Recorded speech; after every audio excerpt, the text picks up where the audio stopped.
What's a band without a concert? What's a baseball team without a game? What's a business without competition? Everything is just practice. And everything is just practice until you ultimately go face to face with the competitor. You and your competitor are engaged in a battle for attention. Every music school begins with an initial burst of inspiration.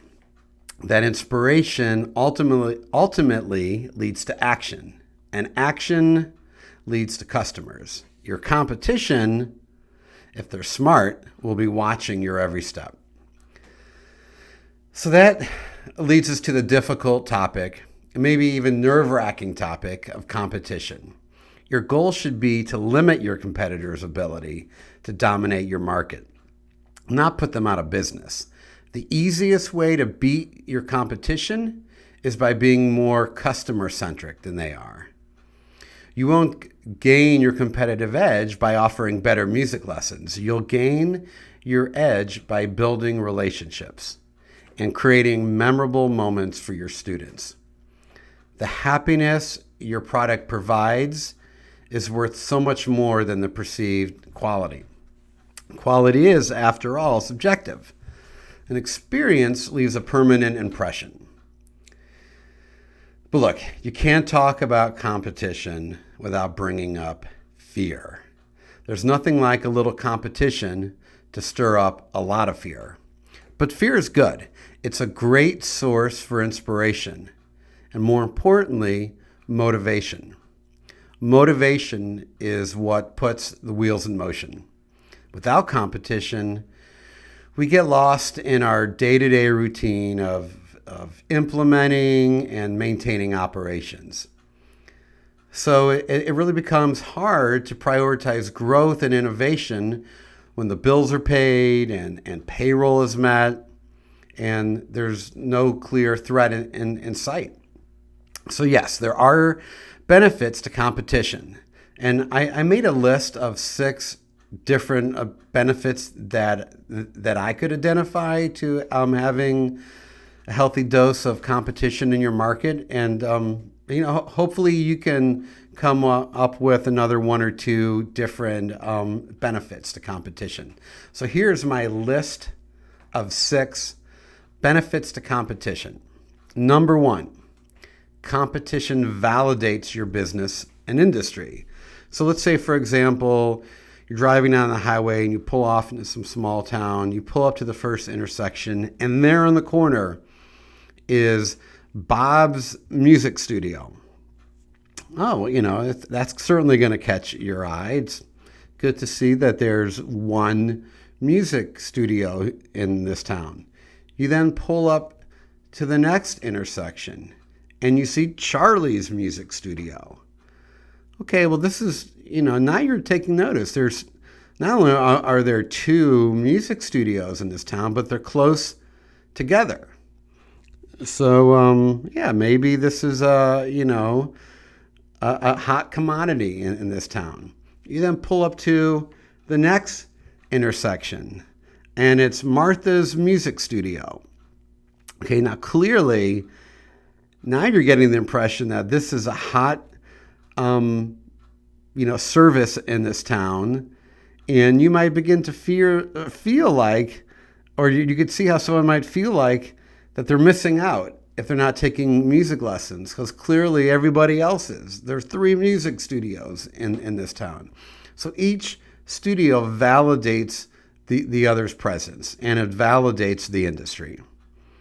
Number 2, competition increases consumption, and I alluded to that a little bit with number 1 in terms of the more businesses you see offering a service, the more dance studios or karate studios you see in a given market, the more likely you are to consider engaging with that service.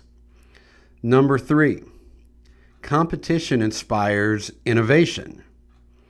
So Bob, Charlie, and Martha, they all have to compete against each other. They're all offering, from the outside, an identical service. I mean, I'm sure each one of them would say, oh, no, ours is different for this and that reason, but they're all music lessons. So innovation will allow one of these studios to emerge as the most desirable studio. Innovation in marketing, innovation in experience, not necessarily innovation in how the lessons are taught, but in the experience and in the messaging and the marketing. Number 4, competition increases efficiency. If you've got competition, you're instantly going to become worried about efficiency.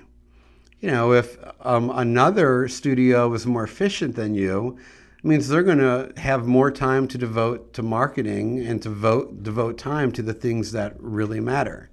So productivity and efficiency increases when there's competition in a market. Number 5, businesses become more customer focused.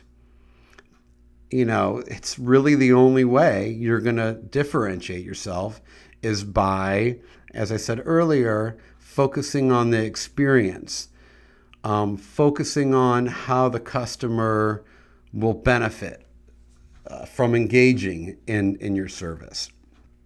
Number 6, consumers benefit from a more competitive market.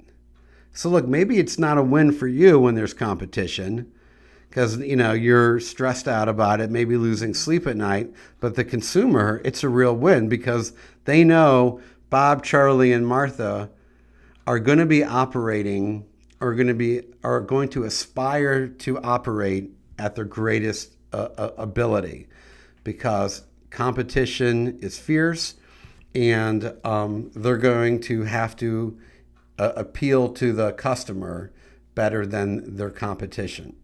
So those are 6 benefits that I could come up with having competition in your market. Here's a couple scenarios that real world scenarios. Actually, they're scenarios that I experienced with competition, and just wanted to share these stories with you.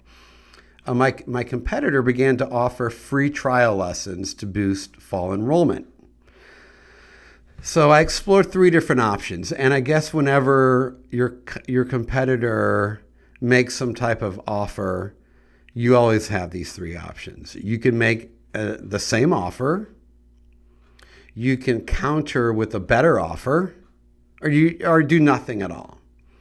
So my competitor's starts offering free trial lessons. Do I offer that?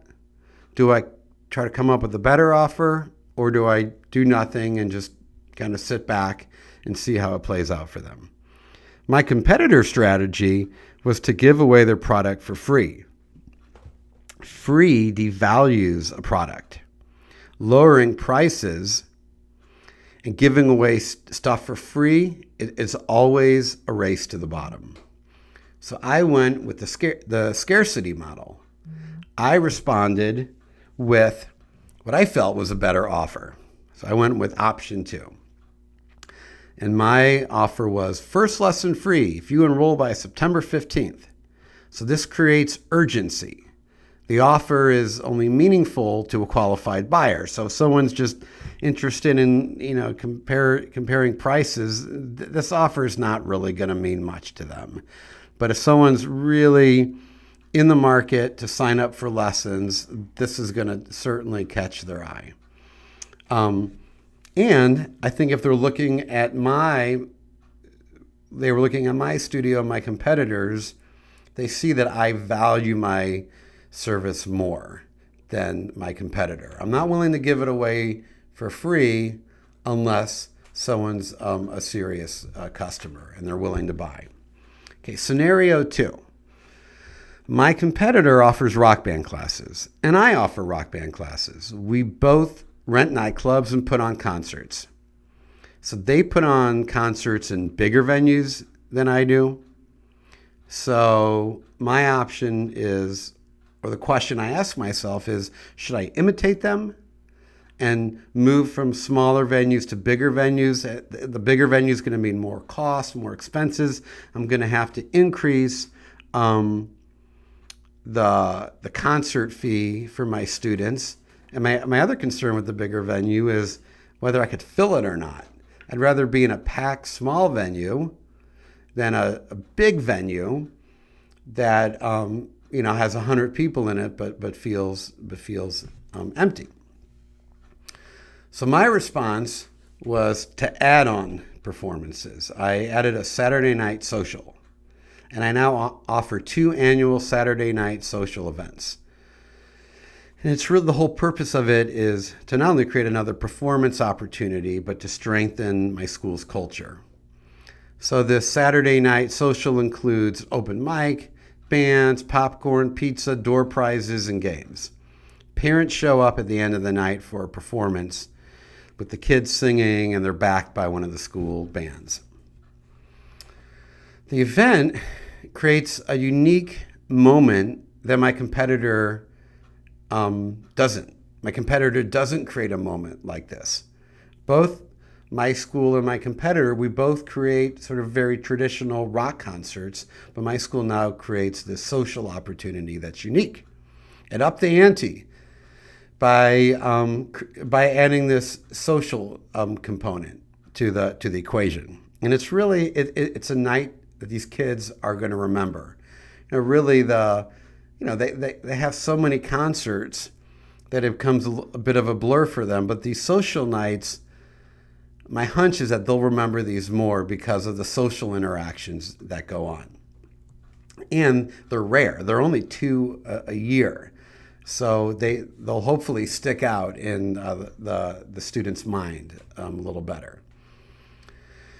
Look, this is an easy enough idea for my competition to replicate and benefit from, and I certainly wouldn't be angry at them if they were to imitate this idea. The public, your community, they don't care who came up with the idea first. They only care about how it's going to benefit them. I mean, look, once upon a time, a piano teacher came up with the brilliant idea of having a piano recital. There was probably only one person that did it first. And then his or her competitor caught wind of this recital thing, and they copied it. And that's okay. We should be flattered if someone copies our ideas.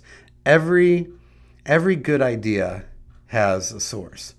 So focus on being the source of great ideas, and be prepared for your competition to steal your ideas. And you should only be flattered if that's the case.